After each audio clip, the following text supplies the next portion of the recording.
Hey guys, so welcome to my new improved YouTube channel. I'm probably gonna make 100 mistakes because I am not a YouTuber. I am mainly just known for my funny videos on Instagram, TikTok and everything like that, which by the way, if you don't follow me there, it's the same name everywhere, the same name as my YouTube and everything else. It's Biggie Graham. I'm super nervous, as you can tell, because it is my first video. I'm still getting used to the equipment. I want to apologize for the background because many of you guys know that I did lose my house in a fire last year. So this was something that I had been wanting to work on for a long time, but now I'm actually in my nephew's room. This is Chandel's room, and this is the best background that you're gonna be able to get for a long time.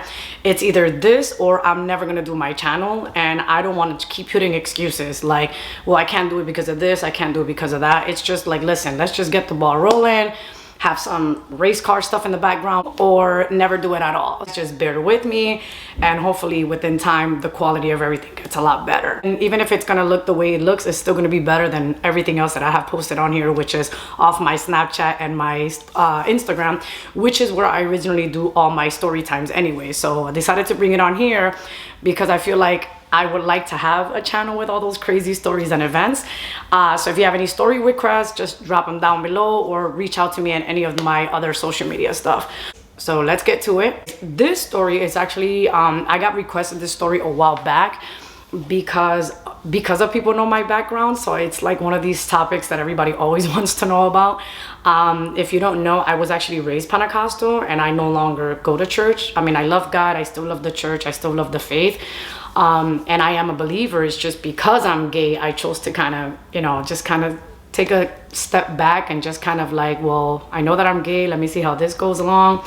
And then just kind of went that route instead. And I've actually been out of church now since 2008 and it's 2021. I've been out of church now for 13 years. People usually request these stories because of the fact that they know my church background, and because they know my church background and they know that I'm gay now, this is probably a lot of the topics that people always want to see.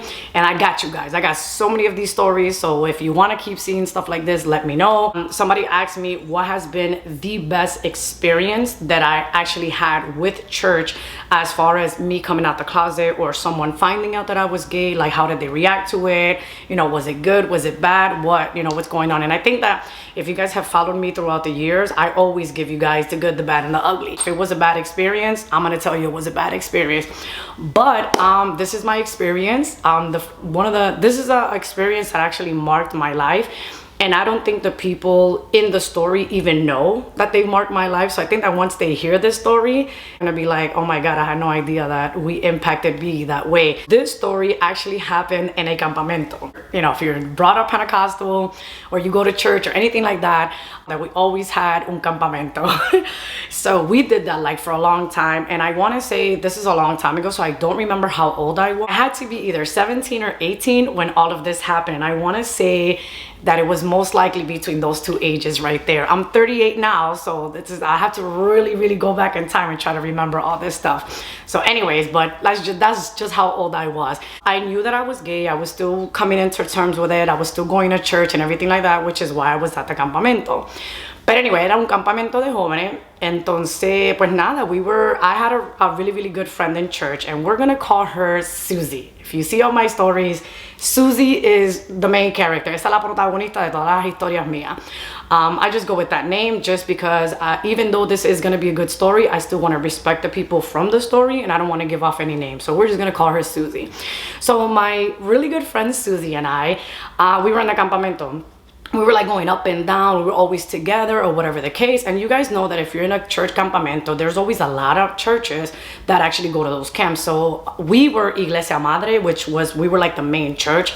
And then we had a whole bunch of other churches come together. I don't know what happened. I honestly, like I said, this was a long time ago. I don't know how it happened. I don't know how it started. It was just more so that somebody started to say that because they saw me and Susie always together, and there was already talk about me being gay anyways. I think that, I don't know what church started it. I want to say it probably originated from somebody in our church, because who else was going to know anything? They started to say that me and Susie were a couple. So nobody really noticed it. Nobody really said anything with the first day. I didn't really pay attention to it or whatever the case. Pero I kind of did start to notice that people started kind of looking at us weird or whatever the case. And I remember walking into the cafeteria or the lunchroom or whatever you wanted to call the place that we ate. And I remember people looking at us weird, like I remember seeing that, and I'm like, okay. It wasn't really bothering me, but I could tell that Susie, it was bothering her. I could totally tell that.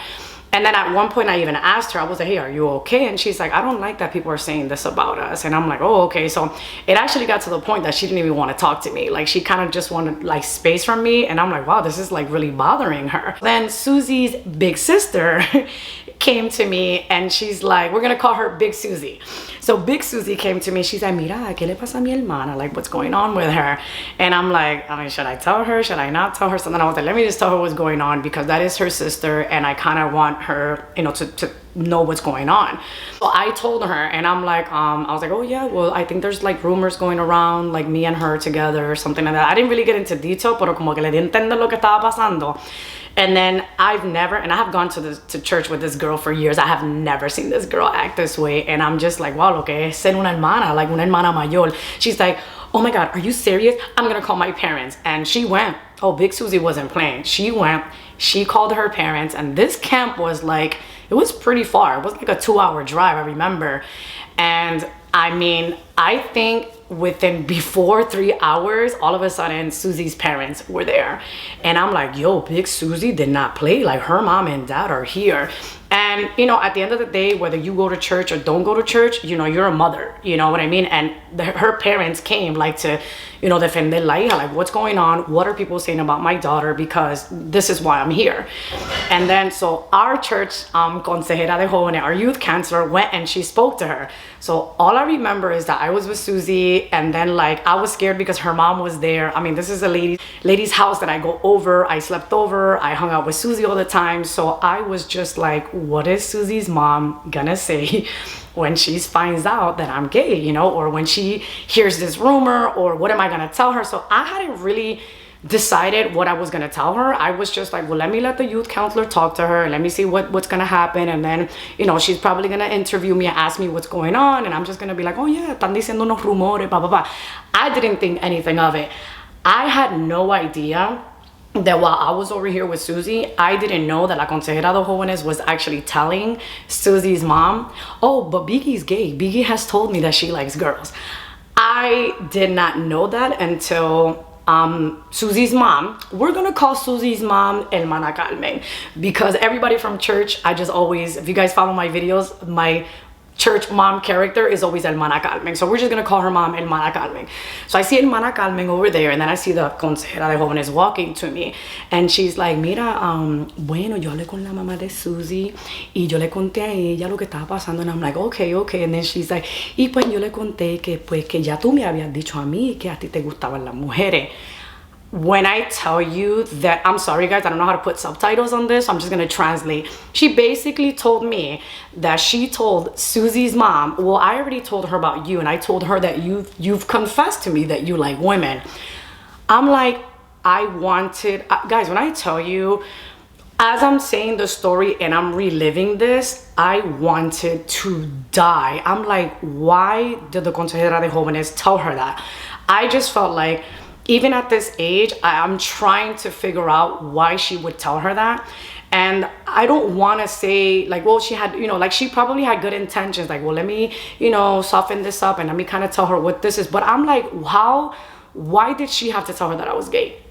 I'm just like trying to figure out like, what was she thinking? Like, que ella quiso accomplish to tell her, well, Biggie already told me she was gay. So I didn't really, I just remember that I was upset. I was upset at the consejera because I'm like, dude, I confessed that to you in confidence, and then you go tell somebody. You're not supposed to do that. And I was just more scared because I'm like, now Susie's mom is just gonna hate me. You know, this lady is never gonna want me in her house again. She's probably gonna hate, like I'm just thinking, yo, this lady's never ever gonna talk to me ever again. She's gonna be disgusted by me, or thinking, oh my God, the time says she was in my house with my daughter alone. What did she do? Did she try anything with my daughter? And it's like, none of that happened, you know?